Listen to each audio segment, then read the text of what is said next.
Okay, every once in a while, a document comes across your desk that just makes you stop. We're talking about a vision so big, you can't help but lean in. Today, we're going to deconstruct an executive brief for a company with absolutely massive global ambitions. We're getting a peek behind the curtain at a really high-stakes pitch. And this is the line that hooks you. Right there in the intro, they drop this little phrase, a potential multi-billion-dollar valuation. Now, that's a seriously bold claim, so let's dig in and see exactly how they plan to back that up. So, who's the company making this audacious claim? It's called ONETALKX, or OTX for short. You can already guess from the name, right? They're aiming to create a single, unified conversation, one talk, for global commerce. But what in the world does that actually look like? All right, so let's start where any good pitch does, with the vision. This is the big idea, the foundation for their entire argument. According to their brief, OTX is going after what they call one of the last remaining virgin opportunities in the world of business. That's a heck of a statement. Their goal is to build a whole world here offering, basically one single platform that can unite all these separate, isolated markets into one giant, cohesive marketplace. Now, to justify a solution that big, you first have to convince people there's an equally big problem. So what is it that OTX says is so broken? And this quote from their brief just says it all, doesn't it? Every country is a commercial island. The idea here is that global commerce isn't really global at all. It's more like a scattered archipelago of disconnected markets. Each one has its own rules, its own currency, its own culture, and that makes everything incredibly inefficient. And what's really smart is how they break this down for both sides.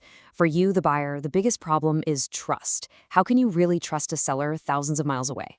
And for sellers, it's all about complexity, juggling all these different sales channels, trying to keep up with new tech like AI, and, the huge risk of trying to find good local partners. The big takeaway here is that everybody's feeling the pain of this fragmentation. And that leads you right to the question they want you to ask. If the world is just a bunch of islands, well, what kind of bridge are you going to build to connect them all?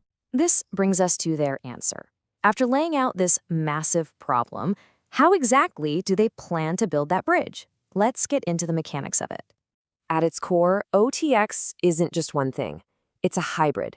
Think of it as a three-legged stool. You've got the community and connection of social media, the buy and sell engine of e-commerce, and the real-world delivery network of logistics. And apparently, it's all powered by an AI brain. And to make this all happen, they point to a few key innovations.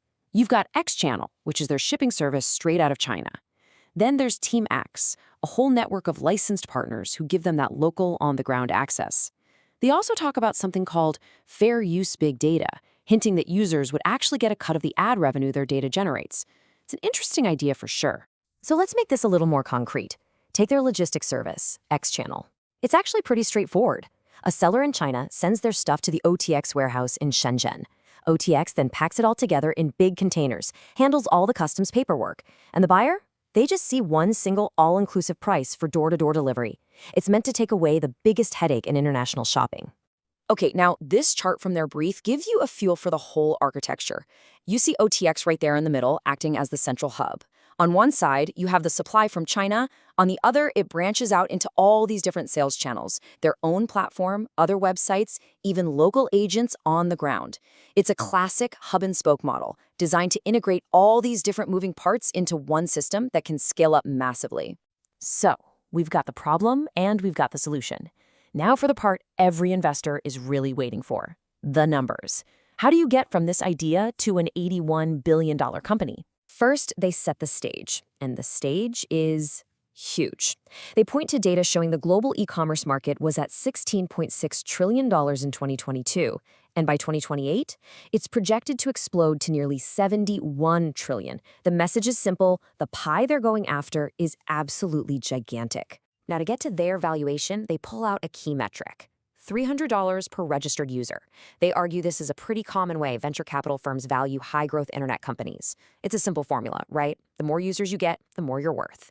A little ambitious, maybe, but simple. And this is where the numbers start to get kind of crazy. Using that $300 per user math, they project that with just 1 million users, they'd be worth $300 million. Get to 10 million users, and suddenly you're at $3 billion. And their big goal of 100 million users, well, that translates to a mind-boggling potential valuation of $30 billion. But they don't stop there. They've got another way to slice it. They also have a revenue-based model. They forecast that in about 10 years, all their different revenue streams could pull in nearly $2.7 billion a year. Then, they apply a 30x valuation multiple to that revenue. And that calculation, that's what gets us to the headline number, a potential valuation of $81 billion. This is the ultimate prize, the massive number they're dangling in front of investors. So after painting this picture of an $81 billion future, the pitch finally comes back down to earth. It has to land the plane with a concrete proposal. What do they need right now to get this whole thing off the ground? And here it is, the bottom line. They're not asking for money based on that huge future number. They've set their current valuation at $10 million. And the ask?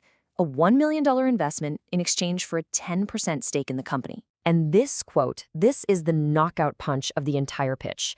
They connect all the dots for you. That $1 million investment for 10% could, if their vision plays out, become worth $8 billion. That's an 8,000 times return on investment. I mean, that is a jaw-dropping number, and it's the real heart of their appeal. So when you strip it all down, we're left with a pretty fundamental question. We've seen this incredible vision to connect the world's commercial islands. We've seen the ambitious path to a valuation that would put them among today's tech titans. So is this the blueprint for the next global giant? Or is it just an unbelievably high-risk, high-reward bet? That's the $81 billion question.